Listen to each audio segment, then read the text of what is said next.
Hola chicos y chicas, bienvenidos otra vez al curso de Kinesiología Deportiva y Biomecánica Básica. Mi nombre es Immanuel Cruz y soy su profesor. Continuamos con la unidad 2. Estamos hablando sobre la postura humana. Y a continuación empezaremos a ver cómo la postura humana puede verse afectada.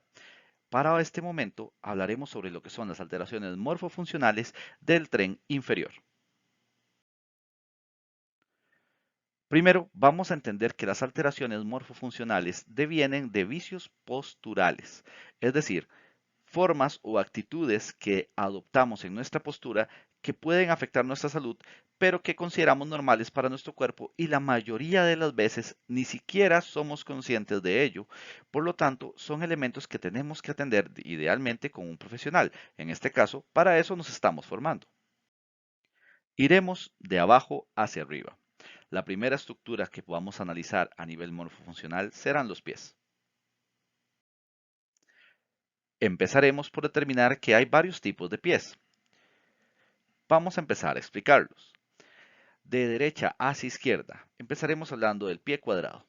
El pie cuadrado es aquel en donde al menos dos o tres dedos están prácticamente a la misma altura y en algunas personas prácticamente todos. Estos pies, al tener una base de sustentación bastante amplia, son bastante estables y aportan bastante capacidad de controlar el peso corporal. Ahora bien, tienen la disfunción de, al no tener una proyección larga de los dedos hacia adelante, no ser muy buenos para generar impulsión. Por lo tanto, rara vez los vamos a encontrar en personas que hagan saltos o carreras de velocidad. En segundo lugar, encontraremos el pie griego. Es aquel en donde el segundo o tercer dedo se encuentran proyectados por fuera del primer dedo, que es el dedo gordo del pie. Este tipo de pie tiene algunas problemáticas. En general no se adecua bien a zapatos que sean anchos y suele muchas veces lastimarse justamente el dedo que sea más sobresaliente. Ahora bien, es bastante bueno para la impulsión y funciona bastante bien para estabilidad también. En el último caso encontraremos el pie egipcio, que es aquel en donde el dedo gordo es el más sobresaliente, o el primer dedo, el más sobresaliente de todos. Este tipo de pie es bastante bueno para la impulsión, pero posee la problemática que al usar zapatos cerrados, el dedo queda fuera del zapato. Por lo tanto, muchas veces se ve constreñido o dirigido hacia adentro y esto puede generar un hallux valgus, o lo que conocemos como un juanete. Es muy importante conocer el tipo de pies que tenemos y adecuar el calzado a estos. Desde una perspectiva un poco más mecánica, veremos que el pie tiene diferentes secciones, a saber, el retropié, la parte de atrás, el medio pie, la parte de adelante y el antepié, la parte frontal del pie. ¿Para qué nos sirve el pie de forma general? Pues para contactar el suelo, dar soporte y transmitir el peso corporal al mismo suelo, ayudarnos en la locomoción y eventualmente para hacer lo gestual, por ejemplo, una patada. Si vemos las diferentes secciones del pie y las analizamos, encontraremos que el antepié está compuesto por las falanges y el metatarso, mientras que el medio pie va a estar compuesto por los huesos cuneiformes, escafoides y cuboides, que se encuentran en esta zona. Y finalmente encontraremos que el retropié está compuesto por el astrágalo y el calcáneo. Si definimos las diferentes funciones del pie, vamos a ver que como conjunto estructural mantiene las mismas antes explicadas, la bipedestación, mantenernos de pie, la locomoción, el caminar en general, el contacto con la superficie del suelo y los diferentes gestos. Ahora, de forma específica, el retropié es el que soporta la mayor carga de peso del cuerpo, recibe el peso durante el paso y nos permite adaptarnos al terreno a través del tobillo, mientras que el antepié o la parte frontal del pie es el que nos da la movilidad, la propulsión y nos ayuda a generar el soporte gestual, es decir, cuando hacemos un gesto con una pierna, en el otro pie se va a dar el soporte. A nivel de los movimientos que pueden hacer los pies, veremos que en general estos nacen desde el tobillo, pero también articulan la planta y el dorso, así como los mismos dedos. Veremos primero que tenemos las flexiones, la plantar y la dorsal. La flexión plantar viene desde el tobillo, inclinando los dedos hacia el mismo talón, es decir, hacia la planta del pie, mientras la flexión dorsal viene desde el tobillo hacia los dedos, inclinándose hacia la tibia y el peroné. En segundo lugar, tenemos la eversión y la inversión. La eversión es vertir hacia afuera el pie, como encontramos en esta imagen. En el caso de la inversión es vertir hacia adentro el pie, hablando desde la línea media. Estos son movimientos que podríamos decir son básicos para el pie. Alguna teoría podría hablarles a ustedes de que hay más movimientos, sin embargo, estos son los más importantes que debemos manejar. Muy bien, ahora que ya conocemos cómo es la estructura del pie, vamos a hablar de sus principales alteraciones. En esta imagen, que no es mi interés generarles un choque, podemos ver el pie de una bailarina, que en general son personas que sufren bastante estrés a nivel mecánico en sus pies, por lo tanto suelen presentar algún nivel de alteraciones, y duele bastante. Como hablamos anteriormente, veremos que el peso del cuerpo se va a distribuir en el pie entre la parte anterior o el antepié y la parte posterior o retropié, generando que normalmente el peso del cuerpo caiga justo en la zona medial. Sin embargo, en algunos casos, por diferentes alteraciones, este peso puede desviarse tanto hacia adelante como hacia atrás. En estos casos, vamos a hablar primero de qué pasa cuando el peso se distribuye hacia atrás. Tendremos un pie calcáneo. El peso del cuerpo va a gravitar sobre el talón y va a provocar que se eleve la parte anterior del pie. Por ejemplo, es común que en estos casos de un pie calcáneo veamos los dedos en garra, es decir, que los dedos del pie se levantan y no tocan el suelo. Esto también va a predisponer muchas veces a la aparición del espolón calcáneo o de fracturas por estrés mecánico en el talón. En el segundo caso, tendremos el pie equino, que viene como del pie de caballo o la pezuña. No significa que el pie se endurece, sino que la mayor parte del peso corporal se va a acumular en la zona anterior del pie. Esto va a generar que el talón esté elevado, como que la persona no toca el piso con el talón, y el peso del cuerpo recae sobre los dedos. Normalmente vamos a encontrar en estos casos que la zona del gastrocnemius, o el músculo del gastrocnemius y los músculos del sóleo también van a estar hipertónicos y van a mantener un nivel de contracción muy elevado constantemente. Esto va a afectar la movilidad tanto del tobillo como de la rodilla y eventualmente va a generar otras cargas hacia superior.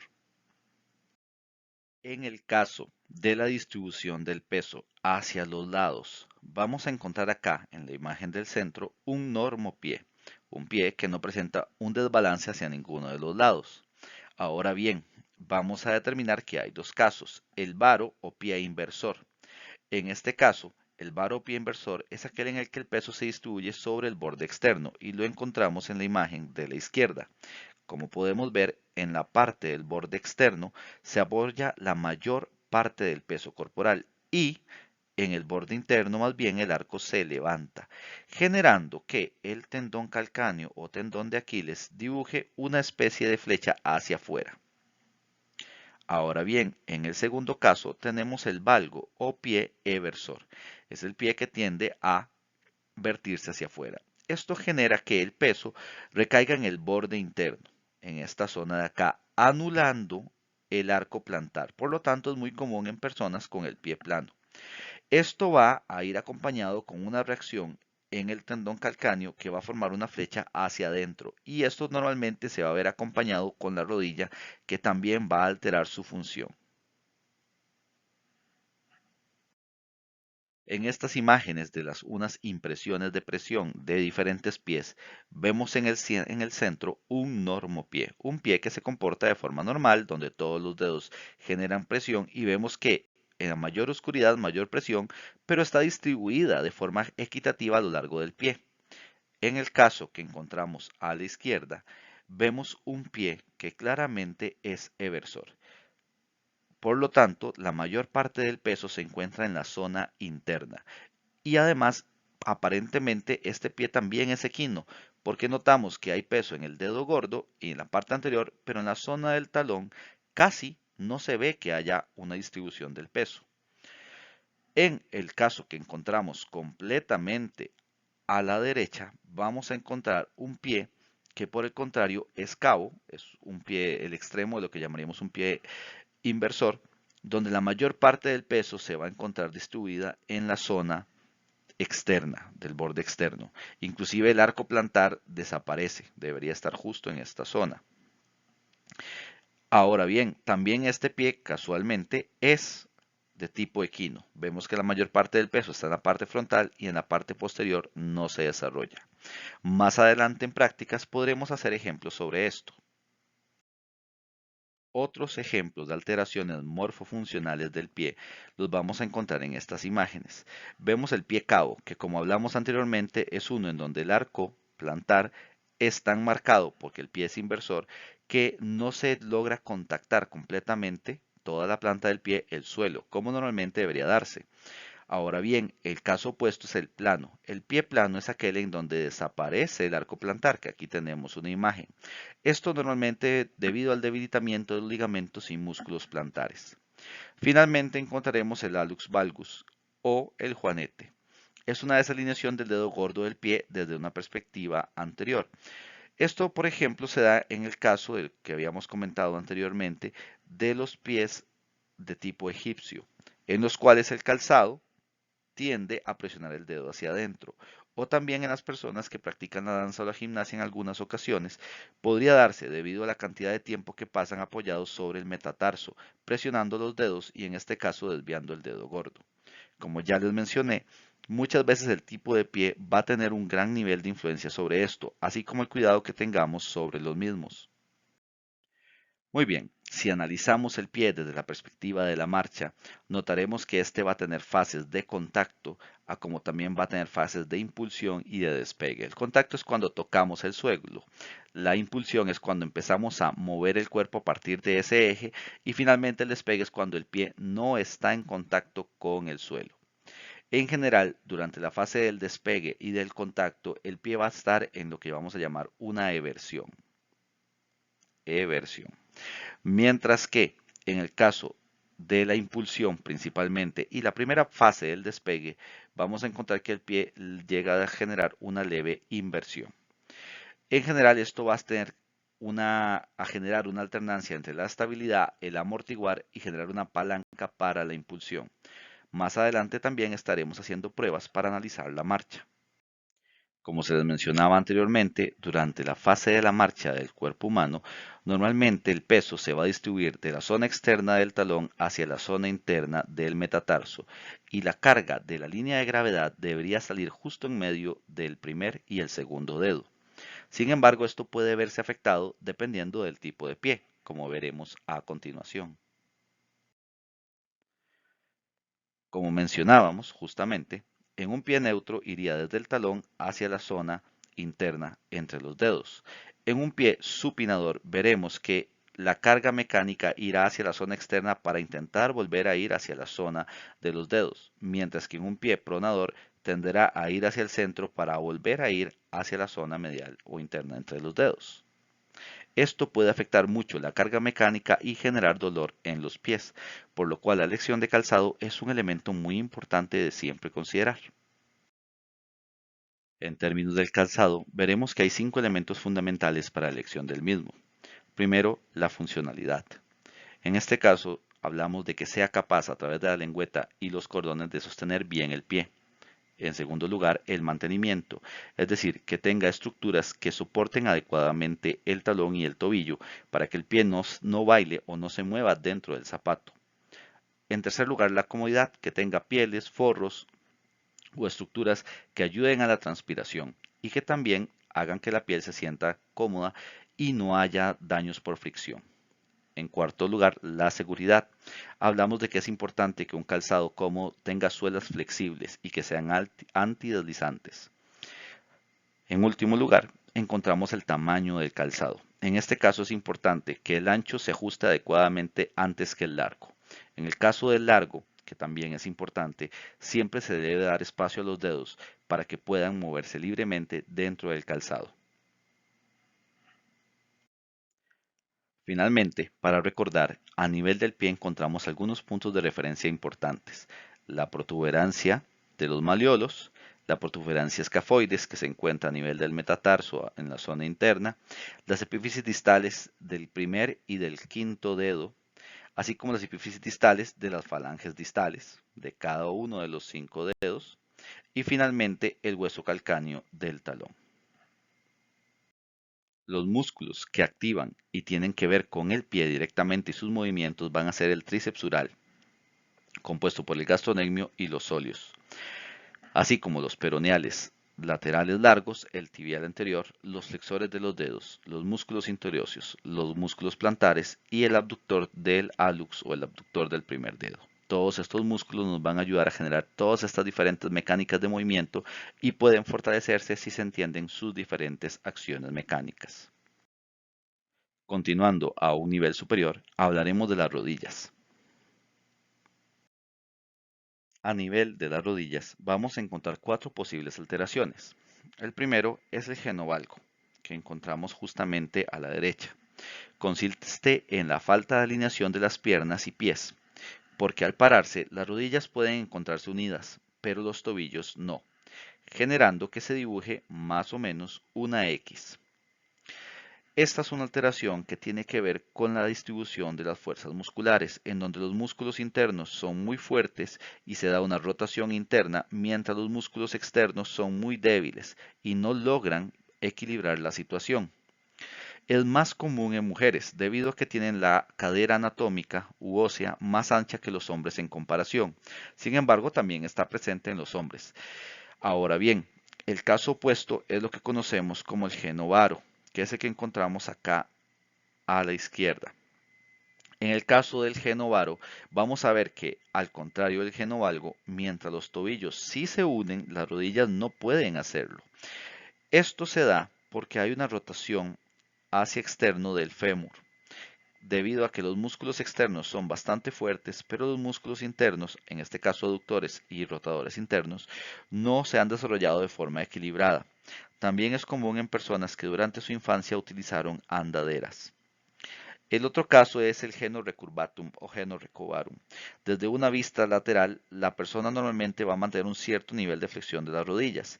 En el caso del geno recurvatum, vamos a ver que esta persona logra proyectar sus rodillas hacia atrás, en lo que conocemos como una posición de rodillas de pato. Esto puede ser moderadamente peligroso para la articulación de la rodilla. El caso opuesto al geno recovarum sería justamente lo que conocemos como el acortamiento isquiotibial, que se da cuando la persona, debido al alto nivel de tono muscular de los isquiotibiales, no permite que extiendan completamente la rodilla y hay un acortamiento importante. Es moderadamente común en personas que practican deportes con alta acción en el tren inferior, por ejemplo, los futbolistas. En estas imágenes de radiografías podemos observar en el primer caso, a la izquierda, lo que es un geno valgo, que es bastante más común en mujeres, como mencionábamos. Podemos observar que hay una rotación hacia interno directamente del fémur. En el caso que encontramos a la mitad es el caso del geno recovarum, donde podemos observar adelante la patela y cómo la rodilla se proyecta hacia atrás. Inclusive es fácil notar las siluetas musculares que nos indican que esta pierna se proyecta hacia posterior. Finalmente, en la que encontramos más hacia la derecha, vemos un ejemplo del geno valgo, que tiene las rodillas en forma de O, en este caso, o así se conoce. Podemos observar que hay una rotación hacia lateral o hacia externo y que la acción muscular que está en las zonas internas no es importante. Finalmente, hablaremos sobre la movilidad de la cadera y en sí la estructura de la cadera, que es considerablemente importante para el análisis del tren inferior. Vemos que la cadera, a pesar de ser una articulación diartro-anfiartrósica, es decir, con mucha movilidad pero con características rígidas, posee movimiento en tres diferentes ejes y nos permite generar flexión-extensión, abducción-aducción y rotaciones externas e internas. Por lo tanto, esta puede generar diferentes alteraciones, pues al ser muy móvil, suele ser más inestable. En sí, el hueso del fémur va a determinar las variaciones anatómicas y la movilidad de la cadera.